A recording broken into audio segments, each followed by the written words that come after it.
বন্ধুরা, মারাত্মক একটি তথ্য আপনাদের সামনে নিয়ে এসেছি আরজি কর ম্যাটারে। বন্ধুরা, মানে তিলোত্তমার সাথে সেই রাত্রে, যেই রাত্রে তিলোত্তমার সাথে ঘটনাগুলো ঘটেছিল, সেই রাত্রে মোড় ঘুরিয়ে দেওয়ার মতো একটা তথ্য আপনাদের সামনে নিয়ে এসেছি। বন্ধুরা, মানে মারাত্মক তথ্য। এবার শুরু থেকে সমস্তটা শুরু হতে চলেছে। মানে বুঝতে পারছেন বন্ধুরা? চলুন ভিডিওটা দেখুন, পুরো ডিটেলসে আপনাদেরকে বলবো। মারাত্মক একটি তথ্য। তার সাথে আপনাদেরকে আরেকটি তথ্য দিই যে সিবিআই কিন্তু এবার কাঠগড়ায়। বন্ধুরা, কেন বললাম কাঠগড়ায়? চলুন ভিডিওটি দেখুন, পুরো ডিটেলসে আপনাদেরকে বলবো। চলুন। নমস্কার বন্ধুরা, আমি সনকা। আমার নতুন একটি প্রতিবেদন আপনাদের সকলকে স্বাগত। বন্ধুরা, তো একটি সাংঘাতিক তথ্য। এবার শুরু থেকে সবটা শুরু হতে চলেছে। মানে তিলোত্তমার সাথে 8ই আগস্ট ভোরবেলা, অফিসিয়ালি টাইম অনুযায়ী 9ই আগস্ট যেই ঘটনাগুলো ঘটেছিল, সেই ঘটনায় নতুন একটা তথ্য আপনাদেরকে দিব, যেটা পুরো মোড় ঘুরিয়ে দেওয়ার মতো তথ্য। বন্ধুরা, তো একটু মনোযোগ দিয়ে কথাগুলো শুনুন, অনেক কিছু আপনারা আরজি কর ম্যাটারে জানতে পারবেন। তো প্রথম থেকে বলি আপনাদেরকে যে সেই রাত্রে ফের মোড় ঘুরতে চলেছে আরজি কর ম্যাটারে। আবার শুরু থেকে তদন্ত করতে চলেছে, বা শুরু থেকে সবটা আবার শুরু হতে চলেছে। এবার আমি এই কথাগুলো কেন বলছি, তাই না? এবার আপনাদেরকে পুরো ডিটেলসে বলছি। 1.5 ডজন, মানে বুঝতে পারছেন, 1.5 dozen, point to be noted, 1.5 dozen প্রশ্ন তুলে আরজি কর কাণ্ডে সিবিআইকে পুনরায় তদন্ত করতে আবেদন।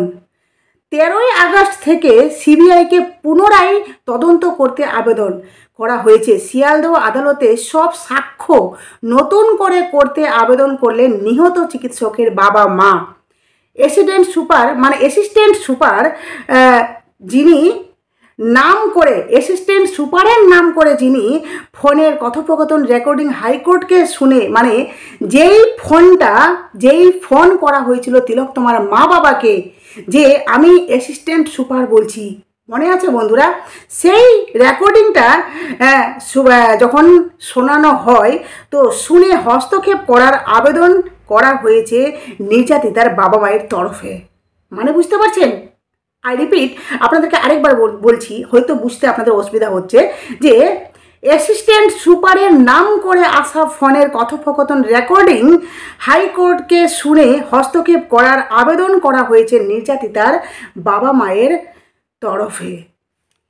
24শে ডিসেম্বর মামলার শুনানি হবে বিচারপতি তীর্থঙ্কর ঘোষের বেঞ্চে।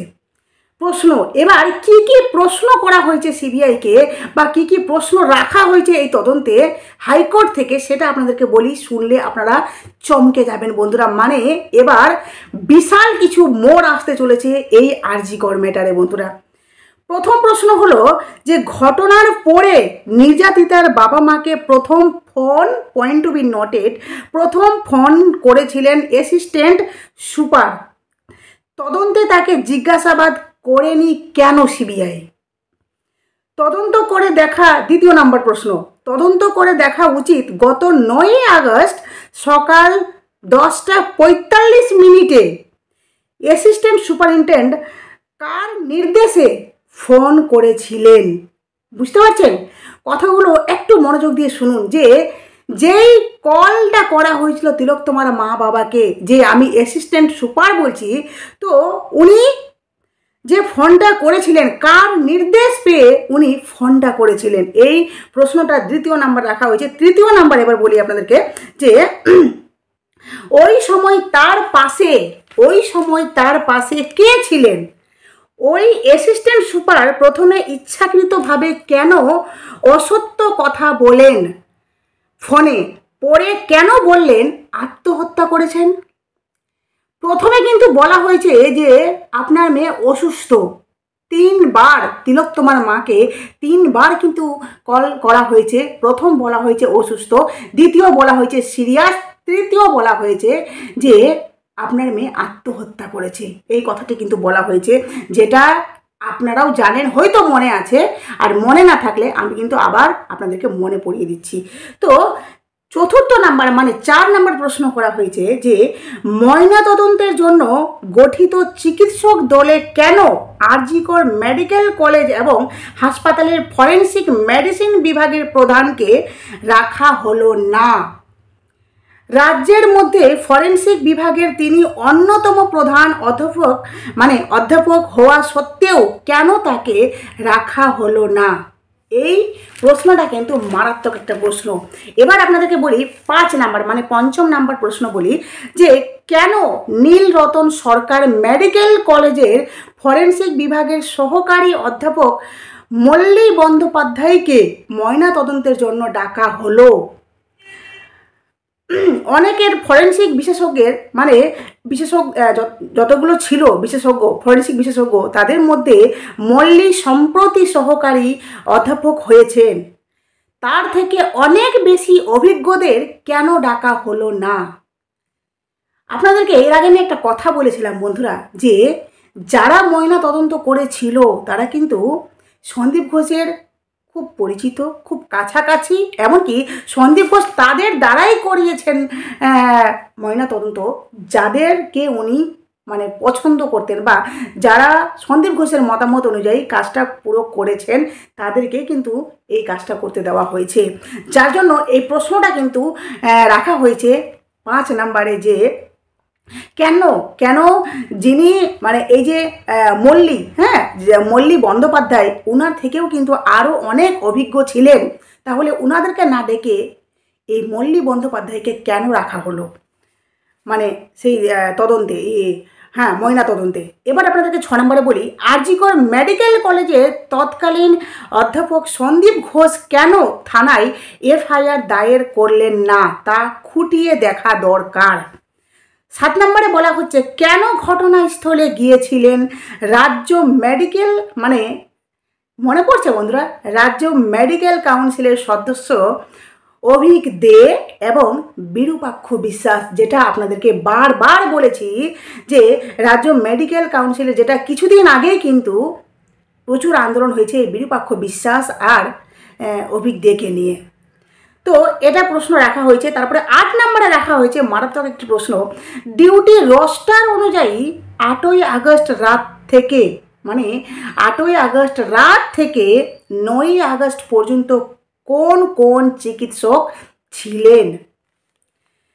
9 নম্বর রাখা হয়েছে 8ই আগস্ট রাত 11টার পর থেকে, পয়েন্ট টু বি নোটেড, 8ই আগস্ট রাত 11টার পর থেকে সিসিটিভি ফুটেজ কেন সিবিআইকে দেওয়া হলো না?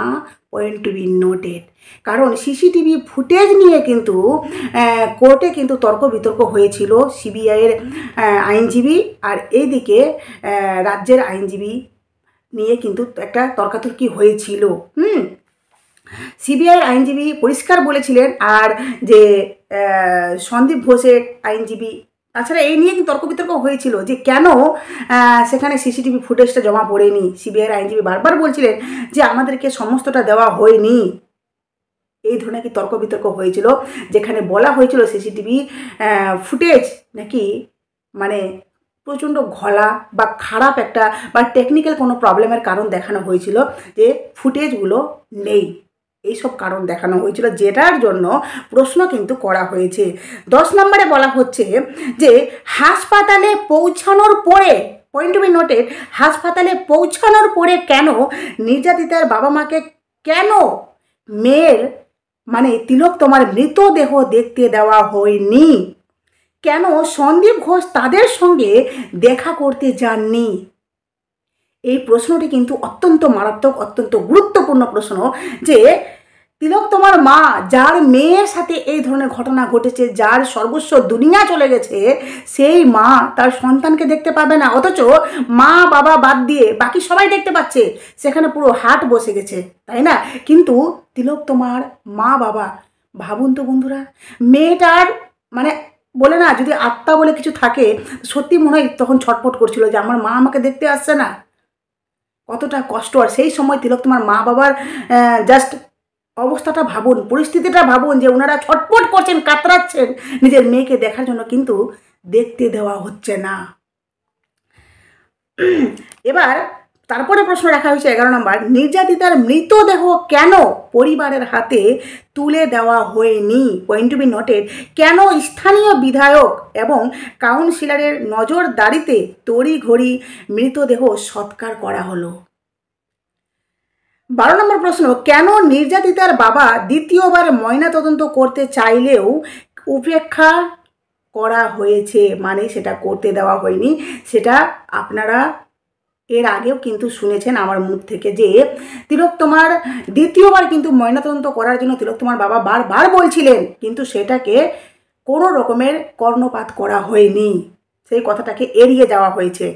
এবার 13 নম্বর প্রশ্ন রাখা হয়েছে, ঘটনাস্থলে বিছানার চাদর নির্যাতিতার জুতো, আই রিপিট, ঘটনাস্থলে বিছানার চাদর নির্যাতিতার জুতো, খোলা অবস্থায় ল্যাপটপ, জলের বোতল একই অবস্থায় ছিল। দুজনের মধ্যে ধস্তাধস্তি হলে সেগুলির উপর তার প্রভাব কেন পড়ল না?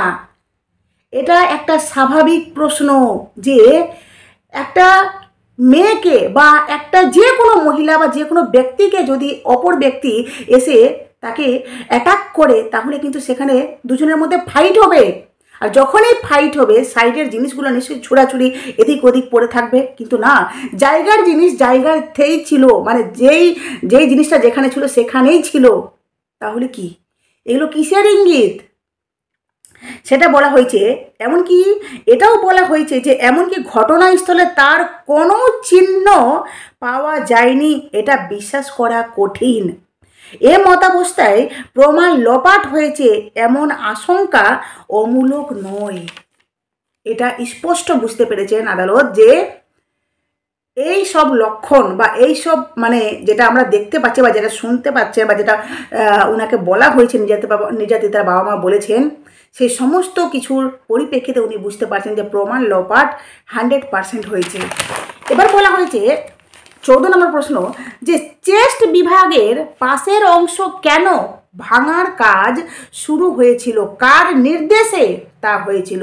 কারণ ঘটনাটি ঘটার, তিলোত্তমার সাথে এই ঘটনাটি ঘটার তার কয়েকদিনের মাথায় কিন্তু ইমিডিয়েট, মানে খুবই তাড়াহুড়োর মধ্যে কিন্তু একটা দেওয়াল ভাঙা হয়েছিল, যেখানে প্রমাণ লোপাটের একটা বিশেষ কারণ ছিল। না হলে এত এমার্জেন্সিতে কাজটা করার কি মানে, তাই না? একটা সরকারি হাসপাতালে এত বড় কাণ্ড ঘটে গেছে, যেই কাণ্ডটাকে নিয়ে পুরো হইচই চারদিকে, পুরো তদন্ত, পুরো প্রতিবাদ তখন বেশ তীব্র হারে চলছিল। তখন কিন্তু এই তড়িঘড়ির মাঝখানে কি দরকার ছিল সেই ভাঙচুর করার? সেটা কার পারমিশনে হয়েছে? আর কেন হয়েছে, এই প্রশ্নটা কিন্তু করা হয়েছে। এবার বলা হচ্ছে 15 নাম্বার, যে ওই রাতে সন্দীপ ঘোষের টাওয়ার লোকেশন দেখা উচিত, তিনি কোথায় ছিলেন, কোথায় কোথায় গিয়েছিলেন, এই সমস্তটা কিন্তু বলা হয়েছে। কারণ অত্যন্ত গুরুত্বপূর্ণ, সন্দীপ ঘোষ যিনি তৎকালীন কিন্তু সেই আরজিকর হাসপাতালের প্রিন্সিপাল ছিলেন, তো উনার লোকেশন কোথায় ছিল, কোথায় কোথায় গিয়েছিলেন, মানে তিনি সেই সময় অ্যাকচুয়ালি তার লোকেশন কোথায় ছিল, সেই লোকেশনটা অবশ্যই দেখা উচিত, সেটা বলা হয়েছে। আরেক 16 নম্বর বলা হয়েছে, 16 নম্বর, যে কোনো ব্যক্তিকে অচেতন অবস্থায় পড়ে থাকতে দেখলে চিকিৎসা বিদ্যা মেনে বাঁচানোর জন্য অপ্রয়োজনীয় চেষ্টা করা, মানে অ্যাকচুয়ালি বলা হয়েছে এখানে যে কোনো ব্যক্তি যদি অচেতন অবস্থায় কোথাও পড়ে থাকে বা পড়ে থাকতে দেখলে চিকিৎসা বিদ্যা মেনে বাঁচানোর জন্য প্রয়োজনীয় চেষ্টা করা উচিত, যেটা তিলোত্তমাকে বোঝানো হয়েছে যে তিলোত্তমার দেহ ওখানে পড়েছিল। তাহলে একটা কোনো ব্যক্তি বা কোনো মানুষ বা একটা মহিলা বা একটা মেয়ে সেখানে পড়ে আছে, তাহলে কি করা উচিত? নিশ্চয়ই সেখানকার স্টাফ যারা অ্যাকচুয়ালি চিকিৎসা, মানে তারা জানে ডাক্তারি, যে তারা ডাক্তার, তাই না, তাদের উচিত কি ছিল? যে তৎক্ষণাৎ প্রয়োজনীয় চিকিৎসাবিদ্যা মেনে তার বাঁচানোর জন্য প্রয়োজনীয় চেষ্টা করা উচিত ছিল। এক্ষেত্রে কি সেখানে উপস্থিত কেউ এমন পদক্ষেপ করেছিলেন? মানে বলা হচ্ছে তিলোত্তমার ক্ষেত্রে যে তখন কি কেউ কি এমনি কাজ করেছিলেন? 17 নম্বর বলা হচ্ছে কোন, মানে কেন দেহের এক্স রে করা হয়নি? তিলোত্তমাকে দিয়ে বলা হয়েছে কেন দেহের এক্স-রে করা হয়নি। 18 নম্বর বলা হয়েছে কেন মায়ের সাক্ষ্য নয়, মানে তিলোত্তমার মায়ের সাক্ষ্য কেন নেই, এই প্রশ্নটা করা হয়েছে। আশা করি আপনাদের কাছে সবটা ক্লিয়ার করতে পেরেছি বন্ধুরা, যে মারাত্মক প্রশ্নগুলো এবার কোর্ট থেকে রাখা হয়েছে। এবার সমস্তটা শুরু থেকে শুরু হতে চলেছে, মানে বুঝতে পারছেন বন্ধুরা।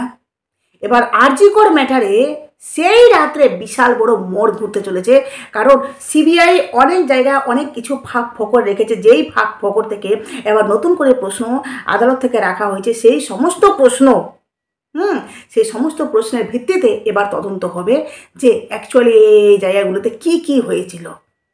এবার আপনাদেরকে বলি যে আমি কেন বললাম যে সিবিআই এবার কাঠগড়ায়, চার্জশিট দিতে না পেরে কাঠগড়ায় সিবিআই, জামিন পাওয়া মানে কি মুক্তি, কি বলছে আইন। জয়নগরে পয়েন্ট বি নোটেড, জয়নগরের ঘটনাটা 62 দিনে, ফরাক্কায় 59 দিনে বিচার, 120 দিন পেরিয়ে গেলেও মানে জয়নগরের ঘটনাটা 62 দিনে কিন্তু ফাইনাল সিদ্ধান্ত হয়ে গেছে, মানে অপরাধীর রায় ঘোষণা হয়ে গেছে। আর ফরাক্কায় যেটা ঘটেছে সেটাও কিন্তু হয়ে গেছে, কিন্তু 120 দিন পেরিয়ে গেলেও এখনও কেন বিচার পেল না আরজি কর ম্যাটার, মানে তিলোত্তমা।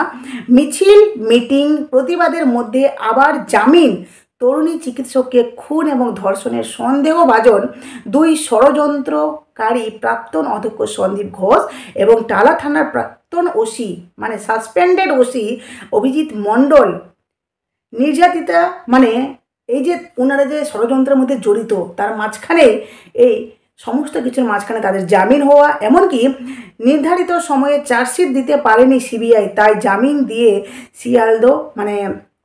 শিয়ালদহ আদালতে তাদেরকে জামিন দেওয়া হয়।